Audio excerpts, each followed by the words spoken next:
Hey, what's up, YouTubers? Misael Olvera here, coming at ya. Just wanted to talk a little politics with you. You know, everybody's favorite subject every 4 years. But I want to talk about true democracy. You know, what does that mean to you? Does that mean 51%? Does that mean majority rule? Does that mean this representative republic stuff we got going on? Or do you want to see a true real life democracy where we get everyone's opinion? Because that's how it's supposed to work. But even then, think about what kind of democracy you're talking about. Do you want a 51% rule? You know? I'm just spitting the truth here, man. Just trying to understand from a critical thinking kind of perspective what we're talking about when we talk about democracy. The Indians had a representative republic the kind of way that we have. They were the first ones to have a Congress. Remember that history class in school, right? But any politician who tries to speak love and truth, man, they just get obliterated. And I don't think that's right. You know, when are we going to allow people to just do the good that's in their hearts? When are politicians going to lead us to a place? You know, they have to have some vision in mind of the future. Otherwise, where are they leading us to, all these leaders? All I see is a bunch of dictators playing nice, trying to pretend that they're something they're not. True leaders have real vision. A vision of what the future looks like, or what it could look like, if we work together to make a better one.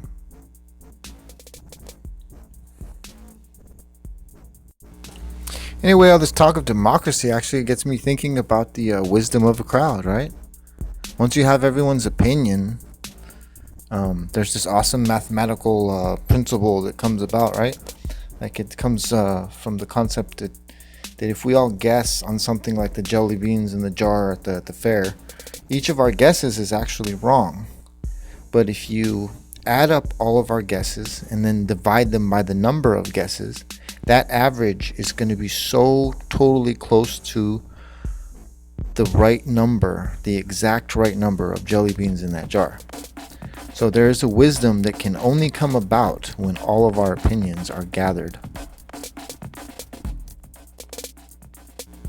So it's a complex matter, but it can be boiled down to a relatively simple understanding. What kind of democracy do you want?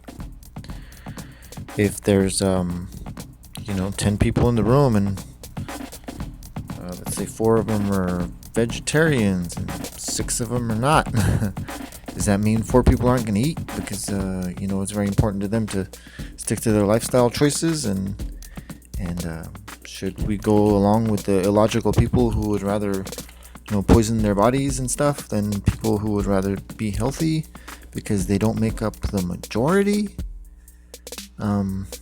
Just think about what real democracy would look like in the place that you live. Do people around you all agree with the way you live your life? I mean, it's pretty obvious that this is a complex subject, and where we listen to people's opinions on the radio, on the television, and the news, they're polarized. They're not thinking about these things in a very critical way, and they're not expecting you to think about these things in a really critical way. There's very little empathy, and it's all about getting you to side with them. And these kind of people will just lead us to World War freaking 3. Because they don't care. I mean, to them, the future's not this beautiful, gleaming, pristine place that it could be when we all learn to work together. Star Trek isn't just a hokey TV show, or it's an idea, it's a concept that the human race could better itself to such an extent that it would have a place in the universe. Like, what's wrong with that? What's wrong with dreaming big I think all of life, even politics, will eventually break down into philosophy. I mean, what matters, the individual or the majority, the person or the state? Um, should think about these concepts more often. So anyway, I just wanted to say, in conclusion, stop hating on each other just because some politician or some radio host needs you to. Think for yourself. For God's sakes, do some research every once in a while. If I could read faster, I'd know more. But I can't.